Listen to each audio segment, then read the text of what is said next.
Hello students, welcome to greenfield study চ্যানেলের পক্ষ থেকে আপনাদেরকে জানাই আন্তরিক শুভেচ্ছা ভালোবাসা। তো আজকে আমি তোমাদের সাথে শেয়ার করব পশ্চিমবঙ্গ মধ্যশিক্ষা পর্ষদের দশম শ্রেণীর রায় ও মার্টিন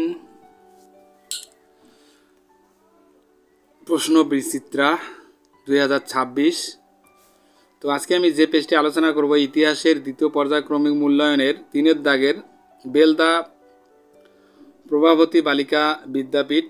তো পেজ নাম্বার হলো 244।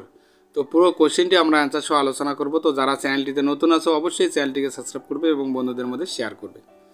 তো তাহলে আজকে আমরা শুরু করব বিভাগ ক। একের দাগে সঠিক উত্তরটি বেছে নিয়ে লেখো। মহারানীর ঘোষণাপত্রের প্রধান উদ্দেশ্য ছিল ভারতবাসীর আনুগত্য অর্জন। সঠিক উত্তর হবে ক। বন্দে মাতরম সঙ্গীতটি রচনা করেন কে? বঙ্কিম চন্দ্র চট্টোপাধ্যায়। গগেন্দ্রনাথ ঠাকুর ছিলেন ব্যঙ্গ চিত্রশিল্পী। ভারতে হাফটন প্রিন্টিং পদ্ধতি প্রবর্তন করেন কে? উপেন্দ্র কিশোর রায় চৌধুরী। এরপরে IACS এর যে বিজ্ঞানী নোবেল পুরস্কার পেয়েছিলেন তিনি হলেন CV রমন। ভারতে প্রথম ছাপাখানার প্রচলন করেন কারা? পর্তুগিজরা। বালিগঞ্জ সায়েন্স কলেজটি যে নামে পরিচিত ছিল সেটি হলো তারকনাথ পালিত শিক্ষা প্রাঙ্গণ।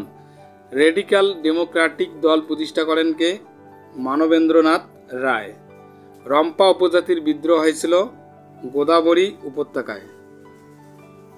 লাঙ্গল যার জমি তার, এই স্লোগান যে আন্দোলনের সঙ্গে যুক্ত তা হলো তেভাগা আন্দোলনের সঙ্গে যুক্ত। এরপরে আমরা আলোচনা করব 2 দাগের বিভাগ খ। বামপক্ষ ডানপক্ষ মিলাও।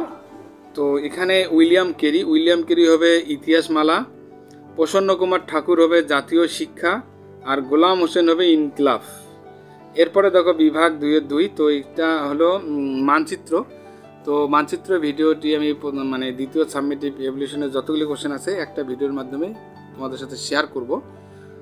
তো এরপরে আমরা আলোচনা করব বিভাগ গ, ঘ, উমো। এই 3টা বিভাগ আমরা PDF আকারে এখন আলোচনা করব। তো যারা বন্ধুরা চ্যানেলটিতে নতুন আছো অবশ্যই সাবস্ক্রাইব করবে এবং বন্ধুদের মধ্যে শেয়ার করবে। আর যারা আগের বা পরের ভিডিওগুলি দেখতে চাও তো অবশ্যই ভিডিওটির ডেসক্রিপশন বক্সে একটা প্লে লিস্টের লিঙ্ক দেওয়া আছে, তো তোমরা সেখানে গিয়ে আগের বা পরের ভিডিওগুলি দেখতে পারো।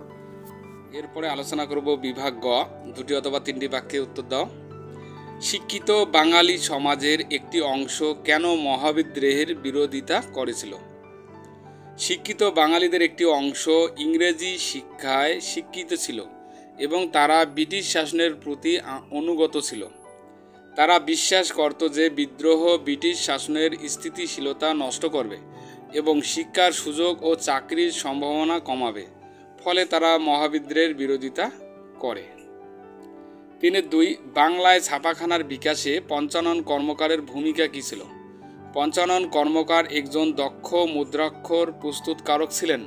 তিনি বাংলা ভাষার জন্য ছাপাখানার উপযুক্ত মুদ্রাক্ষর তৈরি করেন। তার অবদানে বাংলায় আধুনিক মুদ্রণ ব্যবস্থার বিকাশ ঘটে। 3-3 ঔপনিবেশিক শিক্ষা ব্যবস্থায় ত্রুটিপূর্ণ ছিল কেন? এই শিক্ষা ব্যবস্থা শুধুমাত্র কেরানি তৈরি করার লক্ষ্যে চালু হয়েছিল। এটি ছাত্রদের সৃজনশীলতা ও চিন্তা শক্তিকে অবদমিত করত। পাশাপাশি এতে দেশীয় ইতিহাস, সংস্কৃতি ও ভাষার গুরুত্ব ছিল না। মাদারীপাশি কে ছিলেন? মাদারীপাশি ছিলেন একজন প্রান্তিক সমাজের বিদ্রোহী নেতা। তিনি ব্রিটিশ শাসনের বিরুদ্ধে সংগ্রাম করেন। তার নেতৃত্বে বহু গ্রামীণ মানুষ প্রতিবাদে অংশগ্রহণ করেছিল। 3-5 ওয়ার্কস অ্যান্ড প্রেজেন্ট পার্টি কেন প্রতিষ্ঠিত হয়েছিল? এই দলটি প্রতিষ্ঠিত হয় শ্রমিক ও কৃষকদের অধিকার রক্ষার জন্য। ব্রিটিশ সাম্রাজ্যবাদ ও জমিদারি ব্যবস্থার বিরুদ্ধে লড়াই ছিল এর মূল লক্ষ্য। এটি একটি বামপন্থী রাজনৈতিক দল ছিল। এরপরে আমরা আলোচনা করব 4-এর 7-8টি বাক্যে উত্তর দাও। ভারত সভার প্রতিষ্ঠা ও বিকাশে সুরেন্দ্রনাথ ব্যানার্জির ভূমিকা বিশ্লেষণ করো। সুরেন্দ্রনাথ ব্যানার্জি 19 শতকের অন্যতম বিশিষ্ট জাতীয়তাবাদী নেতা ছিলেন। তিনি ভারতীয় জাতীয়তাবাদের প্রারম্ভিক পর্যায়ে গুরুত্বপূর্ণ ভূমিকা পালন করেন। তার নেতৃত্বে ভারতসভা গঠিত হয় এবং তা জাতীয় আন্দোলনের একটি গুরুত্বপূর্ণ মঞ্চে পরিণত হয়। 1 নম্বর পয়েন্ট প্রতিষ্ঠা। 1876 খ্রিস্টাব্দে তো সুরেন্দ্রনাথ ব্যানার্জি এবং আনন্দমোহন বসু 1876 সালে কলকাতায় ভারত সভা প্রতিষ্ঠা করেন। এই সংগঠন শিক্ষিত মধ্যবিত্ত শ্রেণীকে একত্রিত করে জাতীয় আন্দোলনে যুক্ত করার উদ্দেশ্যে গঠিত হয়। 2 নম্বর পয়েন্ট, জাতীয় চেতনার বিকাশ। সুরেন্দ্রনাথ ব্যানার্জি বক্তৃতা, পত্রিকা যেমন দ্য বেঙ্গলি ও সবার মাধ্যমে জাতীয় চেতনা ছড়ানোর চেষ্টা করেন। তিনি ব্রিটিশ সরকারের বিরুদ্ধে বিভিন্ন দাবি দাওয়ায় নেতৃত্ব দেন, যেমন সিভিল সার্ভিসে ভারতীয়দের সুযোগ, বেতন বৈষম্য দূর করা প্রভৃতি। 3 দাগের সারা ভারতব্যাপী আন্দোলন। তো ভারত সভার নেতৃত্বে সুরেন্দ্রনাথ ব্যানার্জি বিভিন্ন প্রদেশে সভা আয়োজন করেন এবং দেশব্যাপী সচেতনতা গড়ে তোলেন। এর ফলে ভারত সভা একটি সর্বভারতীয় চরিত্র লাভ করে। 4 নম্বর পয়েন্ট, ভারতীয় জাতীয় কংগ্রেসের ভূমিকা। পরে ভারত সভা ভারতীয় জাতীয় কংগ্রেসের সঙ্গে একীভূত হয়। সুরেন্দ্রনাথ ব্যানার্জির কর্মকাণ্ড জাতীয় কংগ্রেস গঠনের পথ সুগম করে। উপসংহারে বলা যায় যে সুরেন্দ্রনাথ ব্যানার্জি ভারত সভার মাধ্যমে জাতীয়তাবাদের প্রাথমিক ভিত্তি গড়ে তুলেছিলেন। তার প্রচেষ্টা ভারতীয়দের রাজনৈতিক চেতনা ও ঐক্য গঠনে গুরুত্বপূর্ণ ভূমিকা রাখে। এরপরে 4-2, কারিগরি শিক্ষার বিকাশে বাংলায় বেঙ্গল টেকনিক্যাল ইনস্টিটিউট এর কী ভূমিকা ছিল? বেঙ্গল টেকনিক্যাল ইনস্টিটিউট বাংলায় আধুনিক কারিগরি শিক্ষার পথপ্রদর্শক প্রতিষ্ঠানগুলির মধ্যে অন্যতম ছিল। এটি 1906 খ্রিস্টাব্দে প্রতিষ্ঠিত হয় এবং পরে এটি যোধপুর পার্ক ইঞ্জিনিয়ারিং কলেজ এ রূপান্তরিত হয়, যা আজকের যাদবপুর বিশ্ববিদ্যালয়ের অংশ। স্বদেশী আন্দোলনের প্রেক্ষাপটে প্রতিষ্ঠা। তো 1905 সালে বঙ্গভঙ্গের পর স্বদেশী আন্দোলনের প্রেক্ষাপটে জাতীয় শিক্ষার প্রয়োজন দেখা দেয়। এই প্রেক্ষাপটে বেঙ্গল টেকনিক্যাল ইনস্টিটিউট প্রতিষ্ঠিত হয় দেশীয় উদ্যোগে বিদেশি শিক্ষার বিকল্প হিসাবে। দেশীয় কারিগরি শিক্ষার প্রসার। 2 নম্বর পয়েন্ট, এই প্রতিষ্ঠানটি দেশীয় ছাত্রদের আধুনিক বিজ্ঞান ও প্রযুক্তি শিক্ষার সুযোগ করে দেয়। ইঞ্জিনিয়ারিং, মেকানিক্স, কেমিক্যাল, টেকনোলজি প্রভৃতি বিষয়ে পাঠদান শুরু হয়। 3 নম্বর পয়েন্ট, জাতীয়তাবাদী আদর্শের প্রসার। এই প্রতিষ্ঠান শুধু কারিগরি শিক্ষা প্রদানেই সীমাবদ্ধ ছিল না, বরং জাতীয়তাবাদী চেতনা ও আত্মনির্ভরশীলতার বার্তা দিত। শিক্ষক ও ছাত্রদের মধ্যে দেশপ্রেম জাগিয়ে তোলে। 4 নম্বর পয়েন্ট, পরবর্তী সময়ে রূপান্তর ও উন্নয়ন। পরে এটি যাদবপুর বিশ্ববিদ্যালয়ের অন্তর্ভুক্ত হয়, যা আজও কারিগরি শিক্ষা আন্তর্জাতিক মানের প্রতিষ্ঠান হিসেবে স্বীকৃত। উপসংহার, তো বেঙ্গল টেকনিক্যাল ইনস্টিটিউট বাংলায় কারিগরি শিক্ষার ভিত্তি গড়ে তোলে। এটি স্বদেশী যুগে শিক্ষা, দেশপ্রেম ও আত্মনির্ভরশীলতার এক উজ্জ্বল নিদর্শন ছিল। 4.3, আইন অমান্য আন্দোলনে শ্রমিক শ্রেণীর ভূমিকা আলোচনা করো। আইন অমান্য আন্দোলনে শ্রমিক শ্রেণীর ভূমিকা আলোচনা। তো 1930 সালের আইন অমান্য আন্দোলন ছিল মহাত্মা গান্ধীর নেতৃত্বে পরিচালিত ব্রিটিশ বিরোধী অসহযোগ আন্দোলনের একটি নতুন ধাপ। এই আন্দোলনে শ্রমিক শ্রেণীর সক্রিয় অংশগ্রহণ জাতীয় আন্দোলনের ভিত্তিকে আরও মজবুত করেছিল।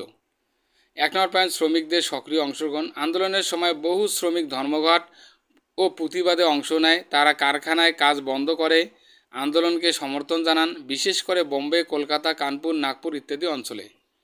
2 নম্বর পয়েন্ট, শ্রমিক সংগঠনগুলির ভূমিকা। এই সময় শ্রমিক সংগঠনগুলি যেমন ট্রেড ইউনিয়ন কংগ্রেস আইন অমান্য আন্দোলনের পাশে দাঁড়ায়। তারা গান্ধীর লবণ সত্যাগ্রহ আন্দোলনেও অংশ নেয়। 3 নম্বর পয়েন্ট, ব্রিটিশ বিরোধিতায় শ্রমিকদের চেতনা। শ্রমিকদের মধ্যে জাতীয় চেতনা ও ব্রিটিশ বিরোধী মনোভাব ছড়িয়ে পড়ে। তারা বুঝতে শুরু করে যে স্বাধীনতা অর্জনের মাধ্যমে তাদের অর্থনৈতিক ও সামাজিক অবস্থার উন্নয়ন সম্ভব। 4 নম্বর পয়েন্ট, দমন ও অত্যাচার। তো ব্রিটিশ সরকার শ্রমিকদের আন্দোলনে যোগদানের কারণে বহু জায়গায় দমন নীতি গ্রহণ করে। শ্রমিক নেতাদের গ্রেপ্তার করা হয়, ধর্মঘট দমন করা হয়। উপসংহার, আইন অমান্য আন্দোলনে শ্রমিক শ্রেণীর অংশগ্রহণ আন্দোলনকে গণভিত্তিক প্রদান করেছিল। তাদের ঐক্যবদ্ধ ভূমিকা জাতীয় সংগ্রামকে শক্তিশালী করে তোলে এবং ভারতীয় জাতীয়তাবাদের প্রসারে গুরুত্বপূর্ণ অবদান রাখে। তো এরপরে আলোচনা করব বিভাগ উমো। 15 বা 16টি বাক্য উত্তর দাও। 1857 খ্রিস্টাব্দের মহাবিদ্রোহের চরিত্র বিশ্লেষণ করো। তো 1857 খ্রিস্টাব্দের সংঘটিত বিদ্রোহ ভারতীয় ইতিহাসের একটি গুরুত্বপূর্ণ অধ্যায়। এটি ব্রিটিশ ইস্ট ইন্ডিয়া কোম্পানির শাসনের বিরুদ্ধে ভারতের প্রথম বৃহৎ সশস্ত্র প্রতিরোধ ছিল। বিদ্রোহটি মিরাট থেকে শুরু হয়।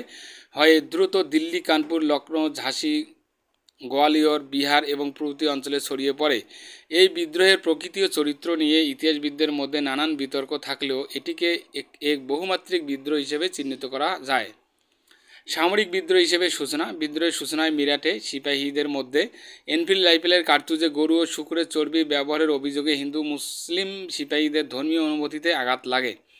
এই ধর্মীয় অপমানের বিরুদ্ধে সিপাহীরা বিদ্রোহ করেন এবং দিল্লির মোগল সম্রাট দ্বিতীয় বাহাদুর শাহ জাফরকে ভারতের সম্রাট ঘোষণা করেন। 2 সামাজিক ও ধর্মীয় অসন্তোষের প্রতিফলন। এই বিদ্রোহ শুধু সামরিক নয়, এটি সমাজের নানান শ্রেণীর মানুষের ক্ষোভের বহিঃপ্রকাশ। জমিদারদের থেকে জমি কেড়ে নেওয়া, উচ্চ করের বোঝা, ধর্মান্তকরণের ভয়, মিশনারিদের কার্যকলাপ সব মিলিয়ে হিন্দু মুসলিম উভয় সম্প্রদায়ই বিদ্রোহের ক্ষেত্র তৈরি হয়। বিচিত্র নেতৃত্ব। তো এই বিদ্রোহে কেন্দ্রীয় নেতৃত্ব ছিল না, বিভিন্ন অঞ্চলে বিভিন্ন নেতৃত্ব দিয়েছেন। দিল্লিতে বাহাদুর শাহ জাফর, ঝাঁসিতে রানী লক্ষ্মীবাই, কানপুরে নানা সাহেব, বিহারের কুনওয়ার সিং, লখনৌতে বেগম হজরত মহল। এদের উদ্দেশ্য ছিল ব্রিটিশ শাসন উৎখাত করে পূর্ববর্তী শাসকদের পূর্ণ প্রতিষ্ঠা করা। 4 ধর্মীয় ঐক্য ও জাতীয় চেতনার সূচনা। বিদ্রোহে হিন্দু মুসলমান সিপাহীদের ঐক্য লক্ষ্য করা যায়। তারা একত্রে যুদ্ধ করে রণসঙ্গীতে ধর্ম রক্ষা ও দেশ রক্ষার কথা বলে। যদিও এটি পূর্ণাঙ্গ জাতীয়তাবাদ ছিল না, তবে এই ঐক্য ভবিষ্যতের জন্য পথ প্রদর্শক হয়। 5 বিপুল জনসমর্থন। এই বিদ্রোহ কৃষক, কুটির শিল্পী, শ্রমজীবী শ্রেণী সক্রিয়ভাবে অংশ নেয়। তারা ব্রিটিশদের অর্থনৈতিক শোষণ, পণ্য নিষ্পত্তি ও নতুন কর ব্যবস্থার বিরুদ্ধে ক্ষোভে ফেটে পড়ে, অর্থাৎ এটি ছিল এক প্রকার গণ আন্দোলন। 6 সাংগঠনিক দুর্বলতা। তো বিদ্রোহীরা সামরিক দিক থেকে অগঠিত ছিল, তাদের মধ্যে কোনো কেন্দ্রীয় পরিকল্পনা, সমন্বয় বা আধুনিক অস্ত্রশস্ত্রের অভাব ছিল, ফলে ব্রিটিশদের সুসংগঠিত বাহিনীর কাছে তারা পরাজিত হন। 7 ব্রিটিশ প্রতিক্রিয়া। ব্রিটিশ সরকার বিদ্রোহ দমনে প্রচণ্ড দমননীতি গ্রহণ করে। অসংখ্য সিপাহী ও সাধারণ মানুষকে হত্যা করা হয়। অনেক এলাকায় গণহত্যা, লুটপাট চলে। বিদ্রোহ দমনের পর কোম্পানির শাসন বাতিল হয়। 1858 সালের ব্রিটিশ ক্রাউন ভারতের শাসনভার গ্রহণ করে। ঐতিহাসিক মূল্যায়ন। তো ব্রিটিশদের মতে এটি একটি সামরিক ও গৃহযুদ্ধ যা স্থানীয় স্বার্থ সংশ্লিষ্ট গোষ্ঠীদের দ্বারা পরিচালিত। ভারতীয় জাতীয়তাবাদীদের মতে এটি ভারতের প্রথম স্বাধীনতা সংগ্রাম। আধুনিক ইতিহাসবিদদের মতে এটি ছিল এক বহুমাত্রিক বিদ্রোহ, সামরিক, সামাজিক, রাজনৈতিক ও ধর্মীয় অসন্তোষের মিলিত রূপ। উপসংহার। 1857 সালের মহাবিদ্রোহ ছিল ভারতের প্রথম বিস্তৃত ব্রিটিশ বিরোধী আন্দোলন। যদিও এটি সম্পূর্ণ জাতীয় আন্দোলনের না হলেও ভবিষ্যতের স্বাধীনতা সংগ্রামের ভিত্তি রচনা করেছিল। তো বিদ্রোহটি ভারতীয় জনগণের মধ্যে স্বাধীনতার আকাঙ্ক্ষা, আত্মত্যাগ ও প্রতিরোধের মনোভাব সৃষ্টি করে।